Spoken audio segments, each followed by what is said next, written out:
The right backcountry ski boots will go largely unnoticed. The wrong ones will ruin your whole experience. We've been testing boots for almost 6 years and have been using them for decades beyond that. In 2021 we directly examined 14 models across a broad and deep spectrum. We have used almost 60 models in total, through our entire tenure. Our team of passionate and motivated skiers looks deeply at each pair. We use each in days and weeks of real backcountry skiing. We evaluate for fit, comfort, warmth, uphill performance, and downhill performance. Read on for a full breakdown of our findings. The first product on our list is Tecnica Zero G Tour Pro. A few years ago the Zero G Tour Pro entered the fray from long-time backcountry ski boot manufacturer Tecnica. Their previous touring boots were basically alpine boots with tech fittings and a walk mode. This update, though, is a full, ground-up touring boot, and is remarkable in many ways. Essentially, it is a normal ski boot that tours. The overall configuration is familiar and durable.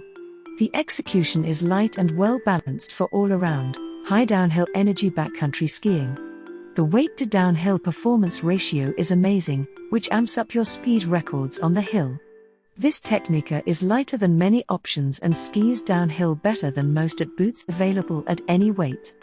Further, the cuff range and low friction enable near-effortless touring and walking. You immediately trust these boots for their familiarity, and the performance won't let you down. For 2021 the color of the Zero G Pro changed, but nothing else did. This is a good thing. It is actually hard for us to imagine, right now, how this boot could be meaningfully improved. That's high praise. All backcountry boots present inherent trade-offs. Right off the bat, uphill and downhill performance are inherently conflicting. Boots get better and better at optimizing both, but you can't have it all. There are definitely other boots that tour better than the Tecnica, and there are a few that ski downhill better. Further, to minimize weight and maximize performance, uphill and down, warmth is sacrificed. The Tour Pro is noticeably less insulating than average touring boots.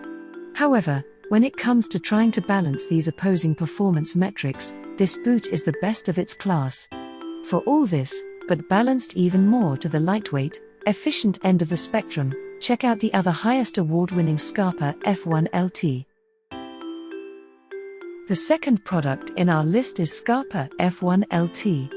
The top-scoring Scarpa F1 LT is basically tied for our highest award. As a result, we grant 2 of these highest awards. Both boots are excellent and carefully balanced, and both fit a broad array of foot shapes. Both are also suitable for all-around, day-to-day backcountry skiing. The F1 is for those that lean towards uphill efficiency, while the Tecnica is optimized slightly more for downhill. The F1 is among the lightest and most nimble in our test but performs on the downhill like the bigger dogs. The Tecnica will go downhill better, be a little warmer, and is more durable. The F1 is lighter and goes uphill better. Either one is an excellent choice. Choose the F1 LT for optimal uphill performance and realize that your ski pairing might be limited. The F1 LT is nimble enough to climb rocks and drive a stick shift, not that we'd recommend either, and then ski down, at a metered speed, anything you might encounter out there. The next product is La Sportiva Spectre 2.0. The La Sportiva Spectre 2.0 is among the least expensive boots we've tested. This makes it a high-value option that won't break the bank. Current backcountry ski boots are largely great. With our discerning initial selection criteria, and with the available magic of professional boot fitting, value hunting is often simply a matter of finding the cheapest thing in our list. The Spectre 2.0 has been on the market for years now, with past, subtly different versions, usually just color changes, often deeply discounted.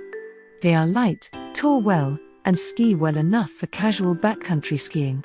Get excellent help in fitting them to your feet, and you will be well served for a long time. When they debuted years ago, the La Sportiva Spectre was the world's lightest 4-buckle backcountry ski boot. The benefits of low weight are obvious. The 4-buckle qualifier is a sort of proxy for downhill performance. More buckles equals greater performance, to some degree. However, this claim has since been surpassed, and some products have gotten much better and lighter. 4 buckle options are now even lighter than some with fewer buckles and ski really well. In any case, the Spectre is a little out of date. Others ski and tour better and are lighter.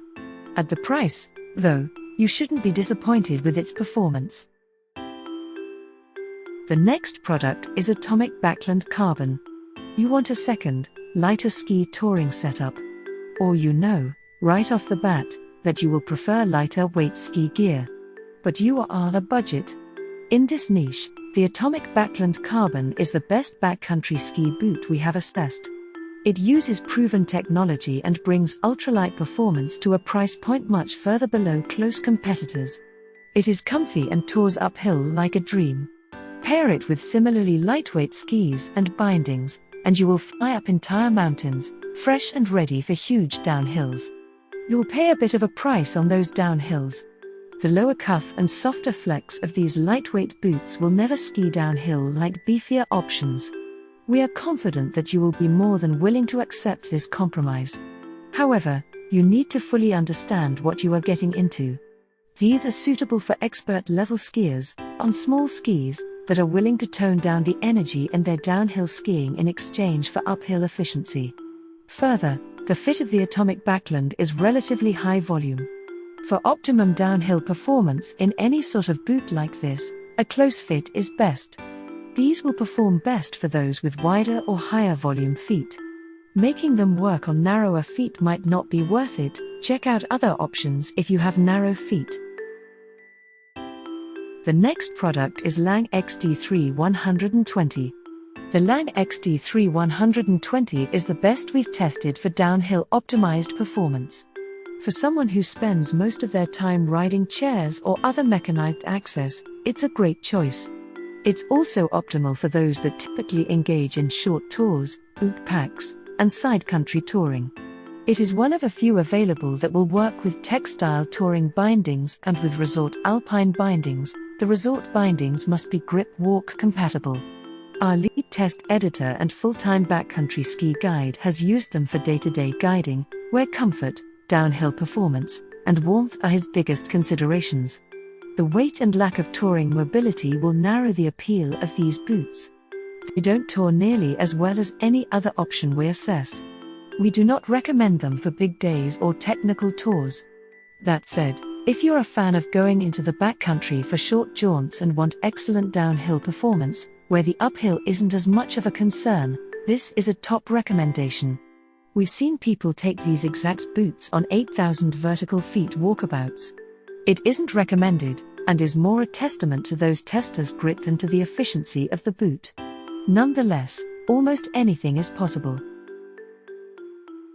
The next product in our list is Dynafit Hoji 130.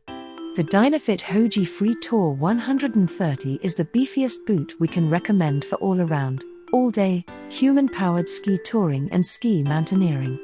It skis way better than all the other award winners, aside from the Lange XD3. It is lighter, with considerably more touring cuff efficiency than that same Lange.